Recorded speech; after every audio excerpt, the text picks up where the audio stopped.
I want to play Fortnite. This part's a boss fight. Headset, baby.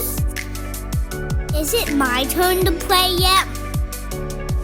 Run! Oh, we lost again.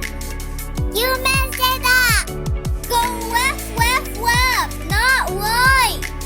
It was an accident. It's okay, kids. Yeah, GG. Welcome back to another episode of the Gamer Parents Podcast. My name is Kevin, and I'm joined by my wonderful wife, Joanne. Hello. If you're new here, Joanne and I are a married couple. We have two kids, ages 4 and 6 now, no longer 3 and 5, because our kids had birthdays a couple weeks ago. So I got to change that in my intro. They grow up so fast, don't they? They do. I feel like just a couple weeks ago they were 3 and 5, and all of a sudden now they're 4 and 6. So got to keep it straight. Episode 108. Even that's going fast. Yeah, we're getting up there.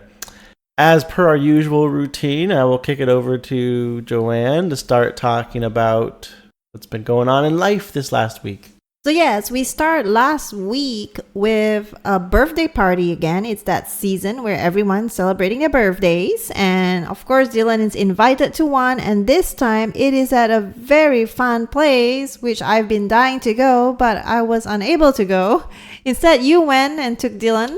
And it's at a place called Dig World. That's right. Yes. So that was this last weekend. And it was old schoolmates' birthday parties, and it was really cool. So it's this place called Dig World that's really close to us, and it's almost like an amusement park for like construction vehicles and tractors and stuff. Yep. That the kids could just go and use. And obviously there's a lot of safety measures in place because it sounds very dangerous. Yeah.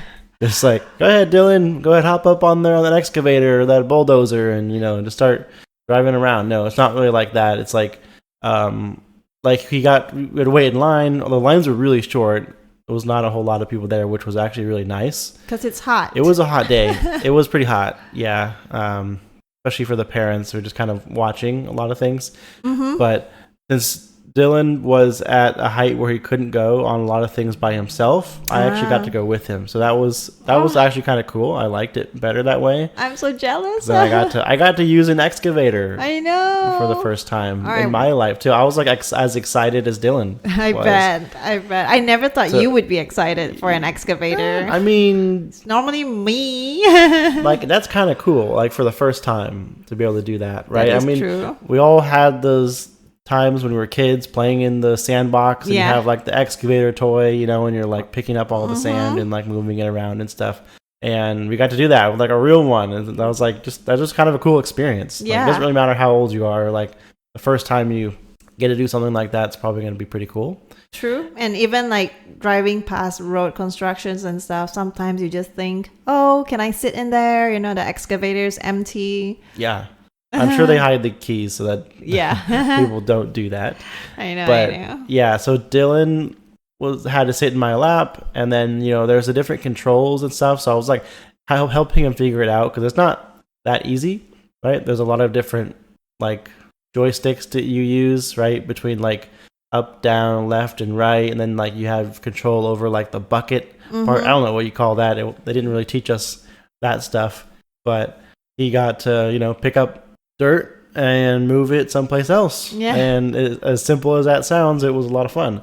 I bet. So is the controls just for moving the arm and the bucket, or do you actually get to like drive the excavator around? No, you don't get to drive that around. So one of the like modifications they did, right, to make it safe is I think they like basically disabled that part of the excavator. Makes sense. So like, and you can only go so far left and right. You can't like swing it all the way around and like hit people. So you're very limited with like your range of motion. You literally just have like this hole in front of you and you can like move dirt from one side to the other kind of thing. Yeah, that's pretty cool. I can't wait to go and bring Faith. I'm sure she would have a kick out of it, just like her brother and me too. Yeah. I'll sit there with her and just hog the controls. But whoever thought of that amusement park, well, so-called amusement park, right? Yeah. Is a genius, I would say. It's just helping us live the dream that we used to play in the sandbox. Yeah, I mean, kids love excavators, and like that's like really common kids toy and theme, so that was a pretty cool idea for like a place to do something like that. And not only that, they had this other one that was kind of like it wasn't like a full-size crane thing, but it was kind of like a crane. It was almost like the same size as the excavator, and it was almost like a mini game where like the one me and Dylan were doing, it was like traffic cones with like a hook coming out of them, and you had to like use the crane to like hook the traffic cone. Ooh. And like lift it up. This is like the claw machine game, but big. Yeah, it was exactly like a claw machine. And we don't win any prizes, but like it was fun, like doing it on like a big scale like that. And Dylan did pretty good. Like I kind of helped him get somewhat close, and then like he would get it himself and move things around again. But like having to hook on the things and move things that way. But yeah, that was pretty fun. They also had like a bounce castle, or whatever. Yeah, that's always and everywhere. Playground, and then they also had like giant sandboxes, which is like, okay, they were playing with toys in there, and I was like, "There's excavators! I know. There's excavators over there! Like, let's go!" I know. Kids and their priorities. Get out of the sandbox. Yeah, and they also had one that we didn't do, but like you could actually drive the thing around. It wasn't. I don't remember what it was. It wasn't that big. It wasn't like a excavator or anything. Is it a tractor? Yeah, it was kind of like maybe like a smaller tractor thing that you would see like on a farm, and you would just like drive it around the track. I'm pretty sure like they have to be even taller to do that one, or like have an adult go with them. Like I definitely would have had to drive. Yeah, fun. But we didn't get to do that one. I was trying to get Dylan to do it, but he was there with his friends, just kind of doing whatever they were doing and just having fun. Yeah. But that's a really cool place. I would love to go back there again sometime. Hopefully when it's not as hot. Yeah. But yeah, that was a really cool place. Cool. And then pretty much right after that, this last weekend, we left home to go on vacation. Yeah. And we went to California. And for the first time, we didn't have to bring a stroller. Yes, we didn't bring a stroller. I think this was one of the first trips, or the first trip. Yeah, one of the first trips that we have no strollers. Yeah, I didn't bring a stroller at all. Yeah, they're 4 and 6. Yeah, normally we would have one, and then like they use it some of the time, and then at this point we're kind of like, I don't think it's really that worth it anymore. Yeah. They can walk just fine, and they aren't getting as tired as they used to be when they were smaller. Oh, they have tons of energy too. Yeah, they were never like, oh, I don't want to walk anymore. They were fine. I think this is the new path forward. So yeah, like I was saying, we went to California and visited a lot of family. Yep, because that's where Kevin's from. Yep, that's where I grew up, and we also did a lot of fun things. We kind of along with my sister and her family, and my parents and our family. We all kind of joined up and rented an Airbnb. And spent a lot of time there at the house, although we unfortunately didn't bring some of the kids' favorite toys that they've been playing with lately. Yeah, and for Faith, it was her Mario figurines, with Bowser and Princess Peach and Mario and Luigi. So she was like complaining how she couldn't do her usual play pretend with those figurines. And so I decided to make her, using the paper and crafts we have there, make her a paper Mario. Yeah. Well, it was out of paper, and I was just like sketching it out based off my phone, just looking at my phone and just drawing those figures. Yeah. So it's a bit, what do you call it? Abstract. Yeah. It's not exactly how it's supposed to look like, but you can still tell that they're Mario and Luigi and Princess Peach and Bowser. Then I found twigs. Yeah, just sticks you found from outside. Yeah, and just tape it on so she could use it like a figurine, And they started making puppet shows for me to watch. It was so cute to see, and she didn't get bored of it. I mean, like she really played with it like almost every day, right? Yeah, she was playing with them a lot, like almost as much as she was with the real toys here. So I just want to make a point of saying that we didn't bring those toys for them. So then you went out and made them yourself, which, although they weren't exactly the same, the kids still loved them just as much, and I think that deserves special mom recognition. Aw, thank you. It was fun. It was fun drawing them. Yeah. So we did a lot on our trip over the last week in California, and one of the evenings we went out to our favorite Chinese restaurant, and one thing that's kind of cool about that place is all the placemats have all of the different Chinese Zodiac. Is that what it's called? I think so, sort of. Okay, like the different Chinese animals based on what year you were born, right? Probably know what I'm talking about. And so everyone at the table, we were all discussing what we were, you know. Yeah, I think it was a good icebreaker. Yeah, honestly, like every time we go, like that's what we end up talking about, with whoever we're with for like the first like 10, 15 minutes that we're there, you know? Yeah, especially since the kids get bored. So it's nice to invite them to join the conversations now as well, because that intrigues them regardless. Yeah, so we're all talking about who's what and so on and stuff. And the kids obviously don't really know because they don't really understand that yet. And I thought it was funny because there was one point where you were telling Faith what she was. Yeah. And I feel like this has never really been that fair with all the Chinese animals because there are people like you that somehow get to be a dragon, right? Yeah. And then there's people like me that somehow are a sheep. And that just doesn't really feel fair. You know? It's like, what? Why are some people going to be dragons and some people are sheep, and then other people like Faith are the rat, right? And I think at some point during that discussion, we had noticed what Faith was based on her year because it's written down on there. And you're like, Faith, you're a rat. You're the rat. And she got all upset. And she was so upset that she was the rat. And I don't know if she thought like we had decided this for her or was making her be a rat or something, but she immediately like head back, like just started like, I don't want to be the rat. Yeah. Like started almost bawling. Yeah, she was borderline mad. Upset. Just remember, we can't give her any pet turtles, okay? 4 turtles, no? Oh, Ninja Turtles? Yeah. Yeah. But she's the rat, and she was so upset. And her older brother, Dylan, is a dog? Yeah. Right? So, like, that's cool. Like, people like dogs. Dogs are generally likable. Except him. He does not like dogs, so he was kind of like borderline not happy with what he got, but he probably thought it was better than being a rat. Yeah. I mean, I'm okay with sheep at this point, if it's between a rat and sheep. But yeah, it was I don't know, funny that Faith's reaction to that when she learned that. So it's funny because like my mom's Chinese, right? So obviously growing up, we've always talked about like everyone in our family on my mom's side and what year we're born, and we fulfilled all the animals of the zodiac except a sheep. And when I married you, I was like, whoa, showing my family, look, I brought a sheep into our family. And everyone was like, yay, it's complete. The destiny has been fulfilled. Yeah.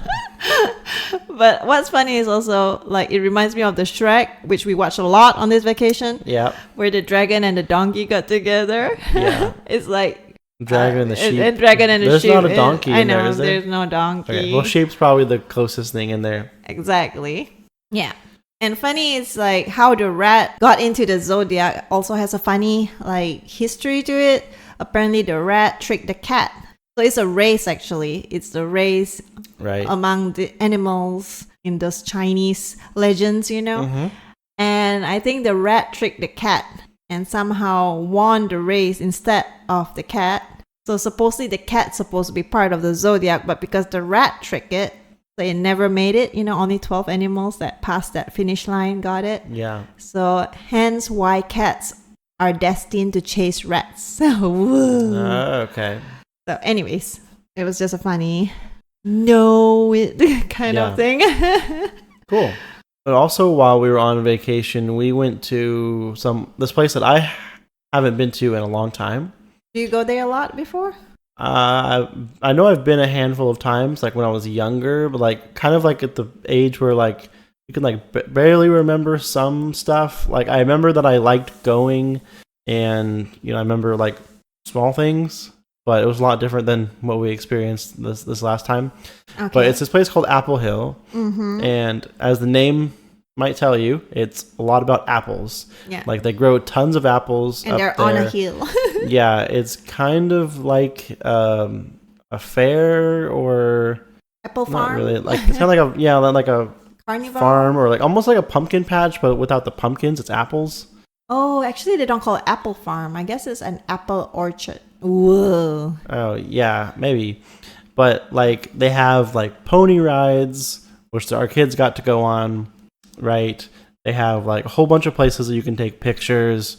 They have this one bakery, which we went to, which was really good because Oh yeah. they sell apple donuts, and those are really good. They have a whole bunch of different kinds too, and they also had apple fritters. Okay, so I normally do not like apple fritters. You know that. I do. That's like whenever we go to a donut place, like I could go with or without like the regular donuts, but like an apple fritter, I'll take one of those. I know, but those apple fritters that you normally get at the donut places are like nothing compared to what we got at this apple orchard.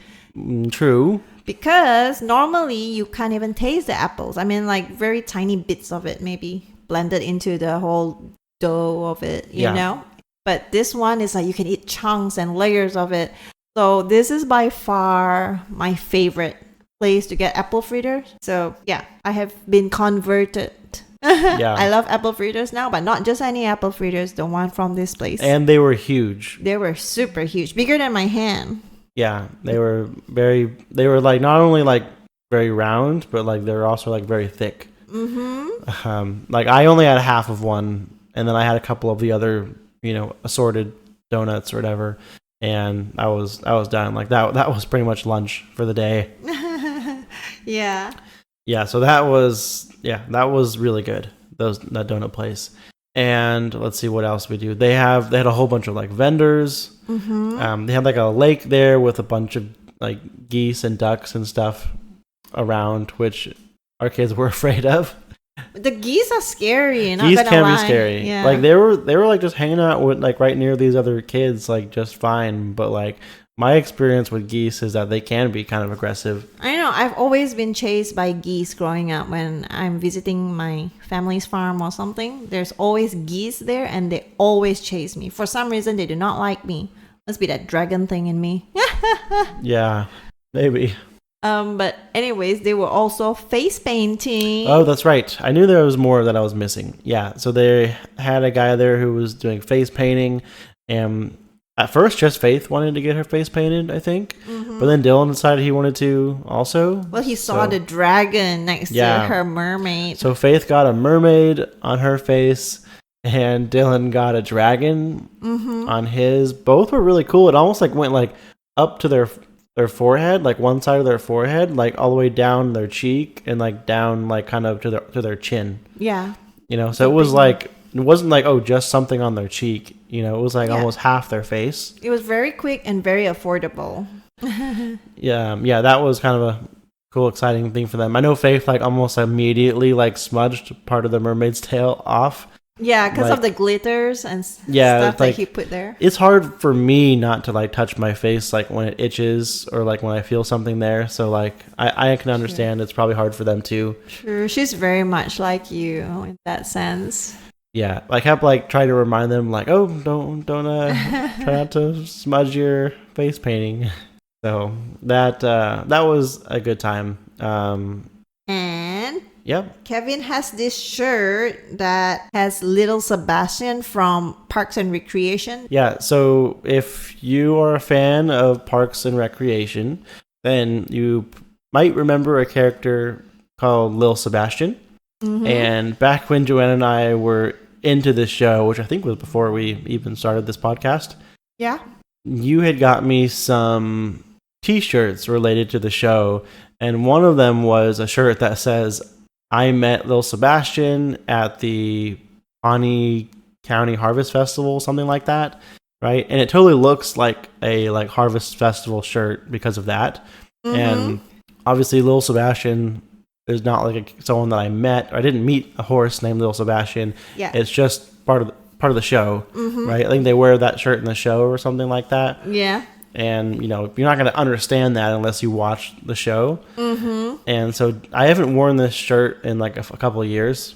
So I wore the shirt on our trip, and Dylan was like, he read it because he can read now, and it was like, "You met Lil Sebastian? Who's Lil Sebastian?" And then there's like a picture of a horse on the shirt, right?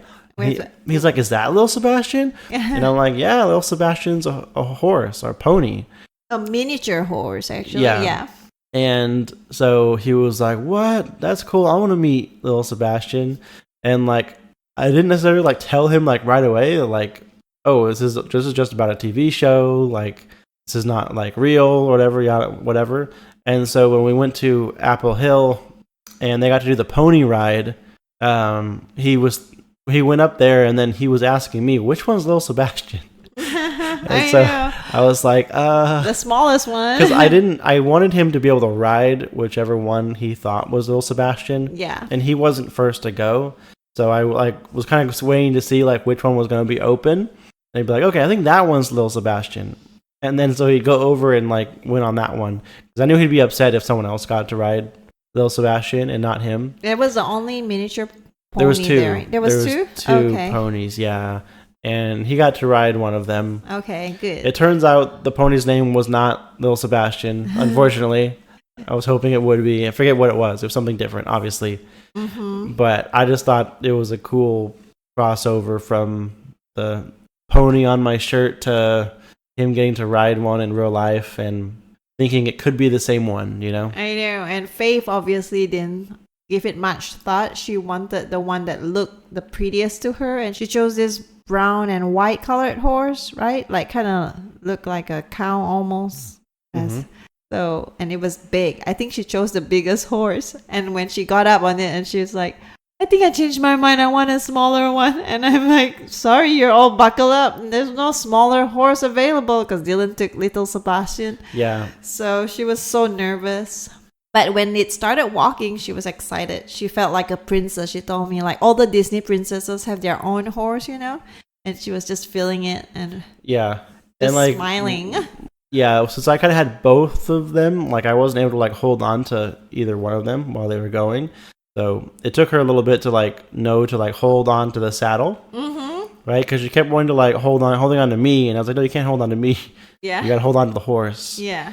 And I think my greatest worry is, even though she's like buckled in, like with that little belt, yeah, it's not that tight. And I feel like if you don't hold on tight or sit up straight, you could easily fall to the side, yeah. I was kind of watching to like if she starts to lean over too far to one side, I could like try to get there and catch her or help her sit back up straight, because it's not that easy riding a horse. There's a lot of back and forth and moving around and a little bit of balance, and that might be a little bit hard for a 4-year-old. But luckily they were just moving kind of slowly. Yeah, she had fun. Yeah, and she liked it. Both of them did great, which was awesome. But that's it for Apple Hill. I know a little bit later in the trip, we went to a similar place, but this was an actual pumpkin patch. I know, but this is The day actually before we the left. day after Yeah. the Apple Hill. Yep. And then straight pumpkin patch. It was like overkill. Yeah, there was like kind of similar places, but still very fun and different. And so we went to this huge pumpkin patch. I think is it the largest in the US or something? Is it? It was like, it's the biggest that I've ever been to, at least. I kind of was worried that it would be small, like nothing like compared to what we had here, Yeah. And then I went there and I was proven wrong. In California, lands are normally more expensive, so to see a big pumpkin patch there was like, wow. Yeah, like the parking lot was like the size that you would see like at amusement parks. And the pumpkins were big. And they grew on the ground. Yeah, not on trees, Joanne, like you thought a few days ago. No, normally when we go to a pumpkin patch, they already have all the pumpkins like laid out, you know. Yeah. They've already picked them off the tree for you. Yeah. Yeah, that's why. That's funny. So I don't know why I've learned this before, and I've watched Cinderella. Pumpkins grow on the ground, but while we were driving there and I saw so many like fresh pumpkins growing there, I'm like, oh my gosh, pumpkins grow on the ground, not on the tree. That's so funny. They don't have pumpkins in Asia. Not many, okay, yeah. Not many. They're already picked. Anyways, you were like, I wouldn't want to be under a pumpkin tree. Oh yeah. Can you imagine if pumpkins grew from trees and they fall on you? Yeah. Funny moment. Silly me. I must have had some drinks before. I don't know. Yeah. So just to be clear, pumpkin trees are not a thing, okay? Yeah, pumpkin trees. And what's fun about the pumpkin tree? The pumpkin patch. See, you got me derailed there. What was extra special about it was that we rented a fire pit, and that was like for after dusk event. So the pumpkin patch would close, all those stuff would be closing. And those who rented the fire pit gets to stay and have s'mores or hot dogs or anything and watch a movie under the stars. Ooh. And we invited 2 of your cousins, right? Yep. Whom we haven't met in a while. I know one we just met earlier this year, and another is like since 5 years ago. But they brought their kids as well, and it was just nice to have our kids bond with their kids because they don't have cousins here in Texas. So it was really cool to see them kind of like play, and they're about the same age too, you know? Yeah. I mean, it was like an outdoor movie along with the fire pit, and obviously we had s'mores and all kinds of other snacks, and they played the movie Shrek, which we also watched back at the house like at least once during the week before that. Yeah. And so it was definitely not new to all of us, but and it was really cool, like you were mentioning all of the cousins, so like my cousins and their kids and our kids were like from ages like 2 or 3 to 8, and there were 6 of them, 6 cousins, definitely, and they all had their blankets out on the ground. I know. You know, some of them had pillows and blankets and like just laying next to each other, like where they're touching pretty much, and like just laying there watching the movie together, like just hanging out, right? Yeah, and then one of your cousins brought glow sticks, which was really cool because you know it adds to that mood. I've never been at a fire pit away from our home. You know what I mean? Like it's always in our backyard or something. So this is my first time sitting in an outdoor fire pit with family and friends and just enjoying the movie under the stars. There's not much light pollution around where we were because it's like pretty much in the boonies area. Yeah. So it was so pretty. Just seeing all the cousins laying on the mat with their blankies. Yeah. It was just cool, sweet. like firsthand witness our kids having like bonding experiences with their family members.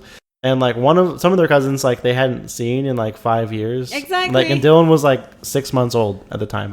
So like is basically getting to meet his cousins for like the first time. Yeah, and they just got along and made me wish that we lived closer to them. Yeah, and I think a lot of us have like probably memories of doing things with like this with family members. Yeah, you know, with like cousins. Yeah, camping out or just making memories. Yeah. So, or at least I do. So I do too. It was kind of like, oh, this is nice. Like I'm glad that we decided to do this. We should do that a tradition. Yeah.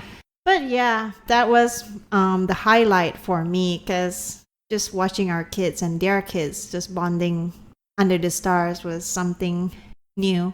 And we couldn't even get any pictures because it was too dark, and everyone's watching a movie. I don't want to be the person to do all that camera flashing. Yeah, right. But earlier that day, it was our last chance to use the pool at the house we were at. And one thing that's pretty cool about the pool is it has a kind of rock waterfall going into the pool, and there's like different levels of it. It kind of goes up as you go. And we were having fun, like kind of jumping off the edge of the waterfall into the pool. Oh my gosh, you guys are going to give me a heart attack. Yeah. And it's like me and my dad and my brother-in-law were doing that mostly. I don't think you ever. No. Okay. Yeah. But Dylan was watching us do it. Hey, and if I could swim, well, yeah, I right. would. Give me floaties, I would. Yeah, the thing is, if you jump off there, you might not be able to get back up to the surface. You have to swim. You're already starting off below. It's not just keeping your head above water. Yeah. And so Dylan was watching us do this over the last few days, and like the last day, he wanted to try jumping off, right? And at that point, like us adults were jumping off like the highest part, which I feel like was probably at least like 10 feet above the surface of the pool. I don't know if that sounds about right to you, but just from eyeing it. And there's no way I thought Dylan would want to do that one. Yeah. Right? I was like, maybe like the one that's a bit lower than that. Yeah, I was would be hoping he would plenty. chicken out or something. I was Yeah. nervous for him. It was high even for me. Yeah, and first he did the lower one, and he was fine. And then he was like, all right, I want to do that one now, like the same one that you guys are doing. And so I take him up there, and he kind of goes close to the edge, and he's like, yeah, I don't know if I can do this. Like, I'm scared. And I'm like, okay, all right, like you don't have to do this. Like, we can go back down to the lower one, the one he did earlier. And he's like, no, I don't want to do that one. I want to do this one. And I'm like, okay, all right, well, you want me to count down for you or help you jump? And he's like, no, I'm scared. And I'm like, well, do you want to? It was just like a cycle of like me trying to get him to go to a lower one and then him wanting to stay at the higher one. Yeah, and me watching from afar, I could see him through his lips saying, I'm scared. And then you're like just saying stuff to him, and I thought you were trying to like taunt him to do it or something. I didn't know you were trying to talk him out of it. That's because the waterfall's loud and stuff, and we had music playing and stuff, and Yeah. everyone's kind of further away. So it probably made it look like I was trying to force him to jump off the highest ledge, which I wasn't. But he eventually, it was kind of hot and sunny, and eventually his feet started getting warm because he started running out of water that was dripping down, keeping his feet cool. And so he's like, my feet are starting to get hot. And I was like, all right, let's just jump. And then that's what got him to jump out into the pool. And he loved it. He swam back out to the edge, got back out of the pool, and he wanted to do it again from the top ledge. And we didn't want him to push it too hard because it being our last day, because he was like sick for a couple of days because overexerting himself swimming. And so he only got to do it that one time, and then he went back to like the medium height ledge. But I thought it was really cool that he found something he was afraid of, but he wanted to do it, and so he worked past his fear and did it anyways. Yeah, kudos to him. And then wanted to do it again. Yeah. And all of that. Especially Dylan, who sometimes has issues with fear and being afraid of things, which we've talked about a little bit on the show, even when it comes to playing video games. Yeah.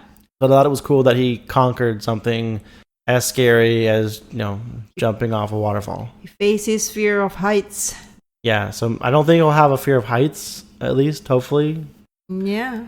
Faces fear a lot recently. Yes.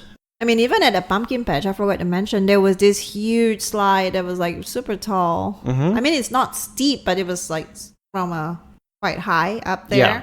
And at first he didn't want to go down that slide, but with his cousin's help, he decided, hey, I'm going now, you should go. So the cousin went first, and he was right behind the cousin. You know, it was just so sweet. And then the cousin, once the cousin reached the bottom, he waited there and cheered Dylan on. I was like, oh, that was sweet. Yeah, that was a good experience for him. So I think overall it was a good trip for him. Yes. He did a lot of fun stuff and grew a lot. And then, of course, coming back, which is yesterday, and today we're still kind of jet lag, still in the Pacific time.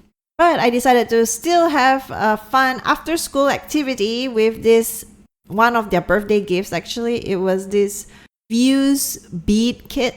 So it's like a whole bunch of beads, colored beads. And there's this... like a mold thing that you put the beads in, and it like basically makes it into a certain shape. Yeah, kind of. And then you use a parchment paper over it and take the iron to melt the beads together to make them all stick together, at least from one side. Yeah. So that was pretty cool. So Dylan and Faith didn't have the patience because to put the beads in that mold takes a lot of precision and stuff. She likes art, but when it comes to being precise, she is 4 years old and cannot do it yet. So Dylan did it, and I made a fish, and he made a dolphin. So I just helped him iron. Although he really wanted to iron it at first, but iron's dangerous, so I told him I'll do that. Yeah, of course. But yeah, it's pretty cool. Kind of interesting to see the end result. But that's all, I guess, for this past week. Very busy. Yes, so let's get into what we've been playing the last week. Yeah. Which is not a ton, just because we've been on vacation and spending a lot of time with family. Yes, but this place where we rented has an arcade machine. Yeah, and so this arcade machine had quite a few like old games on it. It had a few different like Pac-Man games. It had Galaga. It had this game called Dig Dug. And so it was cool because like Dylan could just go in there, turn it on, and play Pac-Man. And that was what he played for a while. And then we got him into Dig Dug. And Galaga. Yeah, he played just a little bit of Galaga, but he played a lot of Dig Dug. And that's a game that I had never played before. I don't think I'd ever seen it before. Apparently my dad had played it a long time ago. Very retro. Yeah, I mean, these are all like games from the probably early 80s. Yeah. And Dig Dug was probably my favorite. But like you're this character and like you dig underground and there's like, air pockets underground where like these enemies like walk around and stuff, and so you can like clear a path to them, and then you can like use your attack to kill them. But then some of them like turn into ghosts and like can fly through the ground and like try to get you and stuff, and they all move faster than you, and so you have to like try and take them out like one at a time without getting like overwhelmed by them. And apparently Dig Dug appeared in Wreck-It Ralph. Did it? Yeah, briefly, they said. In the 2012 Wreck-It Ralph. Okay, I want to check that out because like I would have not recognized that, and I still might not because it's a very old style game. I don't know how the character would look in the movie. But there's like rocks in the ground too that you can like make them fall on enemies and stuff. And it's a fun game. I mean, as far as, when your options are Pac-Man, Galaga, and that, like it sits up there pretty well. I'm not a huge fan of Pac-Man, but I also really liked playing Galaga. That was fun, trying to compete with my dad on who could get the highest score. I think I beat him in Galaga, but he beat me in Dig Dug. Oh, really? Like, I couldn't, I don't know, he seemed really good at that game. Yeah, he played it a lot, apparently. Yeah, and Dylan was starting to get pretty good at it too by the time we left. But it was kind of fun getting to play like some old retro games while we were there because like we would never play that stuff at home. Yeah, we need one of those in this game room. Yeah, there's not enough room for something like that necessarily, but it is kind of cool being able to use. We can make room. Let's sell those guitars. Oh! Yeah. Anywho's. Yeah, so most of the games that we play on vacation were like those in that arcade machine. But you get to play Pikmin 4. Yes, so last week we talked about how you and Dylan had started playing Pikmin 4 when I was about to. And so, yeah, I think it was like the night before vacation I started playing some. And then I played it mostly on the airplane because Dylan was usually watching movies. On his iPad. And also nighttime at yes, and like in bed. Sometimes at night when we were just hanging out, getting ready to go to sleep. And so I played a lot of Pikmin 4. And I have a lot to say about it in the short amount of time that I have been playing it. Okay. I'll start off with what I don't really like about it, and that is the load times seem to be a lot longer than any of the other Switch games that I've played recently. I remember the Breath of the Wild loading screen like taking a while, compared to other Switch games, but that makes sense because Breath of the Wild is a huge, massive open world game. There's probably like a lot to load in, but like Pikmin 4, I feel like that's not really the case, but it just seems like it takes too long to load. Okay. So that's just one complaint, one thing that I'm like, wow, this is taking longer than it should, I feel like. But then again, it's Switch, it's not a PS5 or a PC. And I'm almost done exploring the first 3 out of 4 areas. Really? Dang. Yes. I think I'm like pretty much 100% of like the first 2 areas, and then the third one I'm probably like 80% or something.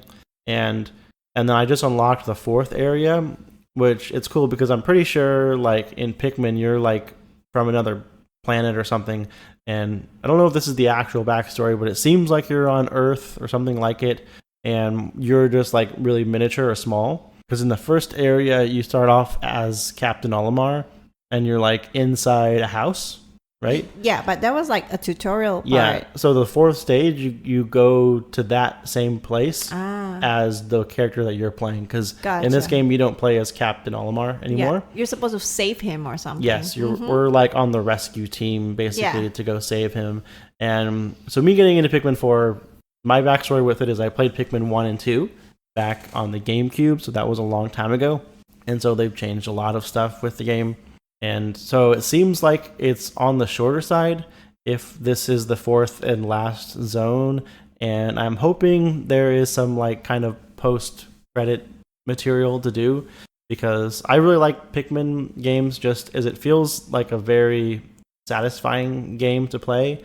You know, you have a whole bunch of Pikmin that you kind of get to control, and it's very satisfying like having them attack enemies and move things around and that kind of do the work for you. Yeah. So I'm hoping the game is longer than what it seems like, but if I'm coming up to the end, then it's definitely on the shorter side, but I'll probably have more to say next week. Wait till I get to play it too. Yeah, you need to probably figure out how to play it some too. Yeah, I will play it. It's just that on vacation everything was very hectic, you know, with family and stuff, so I didn't have the mental capacity to play it on vacation, but yeah, I will definitely get back to it now that we're home, sweet home. Yeah, and so coming from like the first Pikmin that I probably remember the best, there's obviously the classic red, blue, and yellow Pikmin that all have their strengths and weaknesses. But there's also now like ice Pikmin that are like a light blue. Mm-hmm. There are purple ones. Purple Pikmin, which I remember those were in Pikmin 2, and they do the same thing. They're really strong. Okay. There are pink Pikmin, which can fly. Mm-hmm. There are white Pikmin that are like poisonous, and they're immune to like other poisons. There are black Pikmin, which are like rock, and like they're really good at like destroying structures. Wow. And what else? Any orange one yet? No. Green? No, I think that might be it. Okay. So there's not too many, but there's definitely a couple of new ones from what I remember being in these games. Okay. Who knows? You might still find some more in the next one. That's possible. Yeah. So we'll get back to this game in the next episodes, that's for sure. Yeah, and a couple other things that they've added, or that I think are new to the Pikmin series, but at least in this one they have something called Dandori Battle, which, does that word mean anything to you, Dandori? I know Tandoori. Okay, so it's supposed to have something to do with like carrying out a plan. And in the game, they define Dandori as the ability to organize tasks strategically and to execute plans, right? Which really makes sense because in Pikmin, you're like the leader, like delegating all of these tasks to all of your Pikmin, you know? And like you're getting, all right, you Pikmin do this, you do this, you do that, and you're trying to achieve whatever goal, you know? I just googled the kanji for it. It is procedure. So, yes. Yeah. So it was a cool like way for them to tie in a little bit about like Japanese language. Japanese. You know? A lot of it sounds like Japanese words that are incomplete. Yeah, so it's cool. I feel like I learned a little something from the game as well, and it totally describes like how it is playing Pikmin. Like you're trying to be organized with everything. Interesting. Yes, but anyways, yes. So Dandori battles. I explained the name, but I didn't explain what it is. And you're basically like one-on-one against another NPC player, so a computer enemy, and you are seeing who could build up the biggest army of Pikmin in like a short amount of time. So you start like kind of on opposite ends of this little short arena, and you're trying to use your Pikmin to grow more Pikmin as quick as you can. You know, like you send them out to get materials and stuff, and that gives you more Pikmin, and you're trying to build a larger army before your opponent. Okay. So it's kind of like a versus mode in the game, which I don't remember other games having anything like that. And I'm pretty sure you could do it like with like doing a 2-player mode, like a battle mode. Yeah. That way. And they also have Dandori challenges, which is similar, but instead of playing against an enemy, you have like, I don't know, 4 or 5 minutes to try and collect all of the treasures in like an area. Mm-hmm. And they give you a certain amount of Pikmin to start off with, and it's like, all right, try and get everything as fast as you can. And that's kind of fun too, because you can always restart it and like try and get a better score and stuff. So that's kind of a cool thing that they've added in as well. And then the last thing that was kind of unique about this game is they have a co-op mode, which I know I talked about the co-op mode that they did in Super Mario Odyssey, where one player can control the hat. It's not like a true like 2-player experience where both players are equally playing the game. Okay, so but how does this work? This one's like even less equal than the Mario Odyssey one. Really? It's basically one person still controls the Pikmin leader and all the Pikmin. Yeah. And the other person, like, it's as if you're like throwing rocks or something. Really? Like, you use the joystick thing to like aim it at the screen, and then you can like throw rocks. What? And so I guess that does damage to things when it hits them. Like you can help them battle enemies. That's not. I thought I was going to be the dog or something. Yeah, that's what I thought. I thought like one person would like control all the Pikmin, and then one person would be like the dog. And like you can like charge the enemy or, you know, bite the enemy. The dog can do a lot of stuff, right? Yeah. And I thought that would be a good way to like, let's just split the responsibility. Yeah. And, you know, one person doesn't have to try and control everybody. Throw rocks. So I was like, I should play mine with Dylan. He'll just throw rocks. Yeah. So I was like, so that's not really gonna feel like I'm helping that much. I don't know. Maybe Faith could help me throw rocks. But also, it wouldn't necessarily like interfere. I guess. Because like, remember Dylan would like throw a fit when Faith wanted to play 2-player with him in Odyssey, because like she would not play it right. But in this one, it kind of seems like you could more or less ignore the rock thrower and just still play the game. So, you know, I do think it's cool that Nintendo is trying to take these historically 1-player games and somehow make them 2-player by doing things like this. And I think it's better than not having them. But I guess it's in there for people to try or use, but it's not like a normal 2-player game. Okay, we'll see. It'd be kind of cool if like maybe you share the same pool of Pikmin and like your limits, but like maybe you each had like could control half or something, you know? I know. And then you had to like still kind of work together. I got to check that out though. Yeah, I saw that and I was like, is that it? Like that's really what it is. So yeah, we could actually try it. I literally just only did it for like a few seconds just to see what it was. Mm-hmm. Well, let's try, and we'll definitely talk more about Pikmin in the next episodes. Yes. But that's it for the games we've been playing this week. Yeah. So let's jump into new games that have come out this last week. We have Pal World, which released on PS5, Lollipop Chainsaw Repop on PC, PS5, Switch, and Xbox Series X, Earth Defense Force World Brothers 2 on PS4, PS5, and Switch, The Legend of Zelda Echoes of Wisdom on Switch, Shadows of Doubt on PC, Looney Tunes Wacky World of Sports on PC and all consoles, Rainatus on PC, PS4, PS5, and Switch, and Zoocosis on PC. Wait, Legend of Zelda has a new one coming out on Switch already? Yes, I believe that's the one where you actually play as Zelda and not Link. Ooh. For like the first time ever. I know. Yeah. Have you done the Tears of the Kingdom? No, I still haven't played through Tears of the Kingdom. So that will be the next Zelda game that I play. I don't want to skip that one, but I do still. I've been like dragging my feet on it because I feel like those games take me a really long time because the map is just so huge and I like to explore everything. So Pikmin is too short of a time and Zelda is too long. I do like Pikmin games a lot. It's just super satisfying. So I would have loved to have that one be the longer game, but I don't know. What about Game Pass games this week? What's new over there? New on Game Pass is All You Need Is Help. I feel like that's an insult.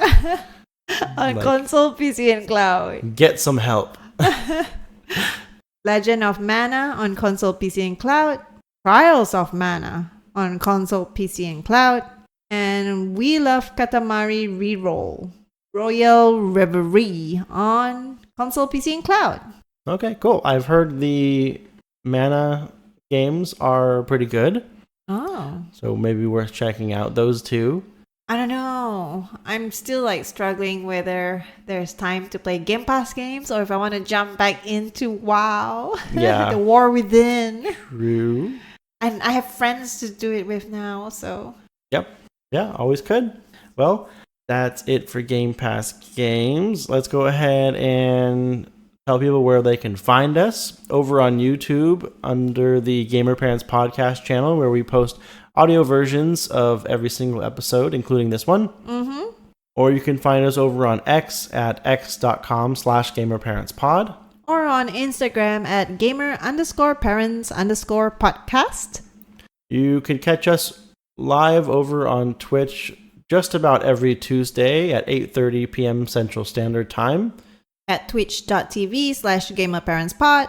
The best place to come and hang out with us would definitely be the Discord server. The link for that is in the podcast episode description. Mm-hmm. But that is all that we have for you this time, so we will catch you in the next one. Bye.